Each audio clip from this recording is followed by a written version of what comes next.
26 जनवरी 2022 को भारत अपना 73वां गणतंत्र दिवस मना रहा है। लेकिन क्या आपको पता है कि भारत का गणतंत्र दिवस 26 जनवरी को ही क्यों मनाया जाता है? आखिर भारतीय इतिहास में 26 जनवरी इतनी खास क्यों है कि उसी दिन को भारत का गणतंत्र दिवस चुना गया था?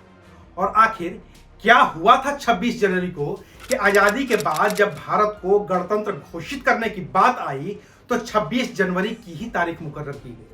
आज बात इन्हीं मुद्दों पर। नमस्कार, मैं हूं अविनाश और आप देख रहे हैं अनकट। अपनी स्क्रीन पर देखिए, आपको भारतीय संविधान की प्रस्तावना नजर आ रही होगी। यह प्रस्तावना ही भारतीय संविधान की आत्मा है, जिसकी पहली लाइन ही है, हम भारत के लोग।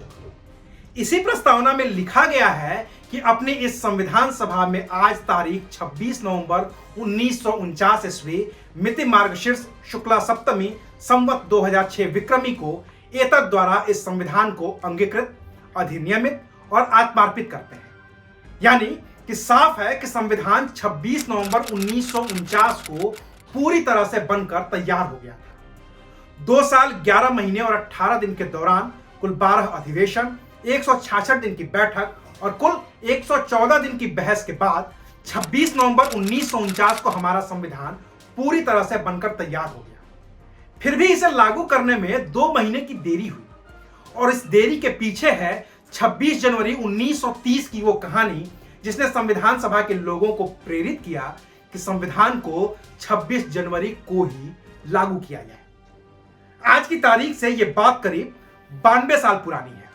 तब भारत पर अंग्रेजों का शासन था और देश के लोग आजादी के लिए हर मुमकिन कोशिश कर रहे थे। इसी कोशिश के तहत 31 दिसंबर 1929 को कांग्रेस का राष्ट्रीय अधिवेशन बुलाया गया। अधिवेशन की जगह अविभाजित भारत के पंजाब प्रांत की राजधानी लाहौर थी। पंडित जवाहरलाल नेहरू इसके अध्यक्ष थे। अधिवेशन में यह तय हुआ कि अब भारत को पूर्ण स्वराज चाहिए ही चाहिए और इसके लिए कांग्रेस की ओर से यह प्रस्ताव रखा गया कि अगर अंग्रेज 26 जनवरी 1930 तक भारत को आजाद घोषित नहीं करते हैं तो फिर भारत खुद को खुद से आजाद घोषित कर देगा। अंग्रेजों को कांग्रेस की बात नहीं ही माननी थी तो वो नहीं माने। विरोध में पंडित जवाहरलाल नेहरू ने अंग्रेजों के रहने के बावजूद तय तारीख यानी कि 26 जनवरी 1930 को रावी नदी के किनारे झंडा फहराकर भारत की आजादी की घोषणा कर दी। पूरे देश के अलग अलग हिस्सों में 26 जनवरी की तारीख इतिहास बन गई, क्योंकि लाखों लोगों ने झंडा फहराकर भारत की आजादी की मुनादी कर दी। और तब से हर साल कांग्रेस ने 26 जनवरी की तारीख को पूर्ण स्वराज दिवस के तौर पर मनाने का फैसला किया। 1947 में आजादी के बाद भारत का स्वतंत्रता दिवस 15 अगस्त हो गया। लेकिन 26 जनवरी भी एक अहम तारीख थी जिसे याद रखा जाना जरूरी था।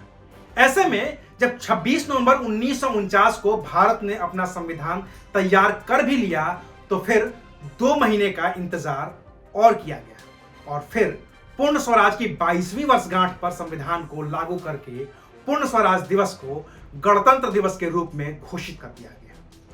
तो ये थी कहानी 26 जनवरी की। फिर मिलेंगे एक नई कहानी के साथ। तब तक देखते रहिए अनकट।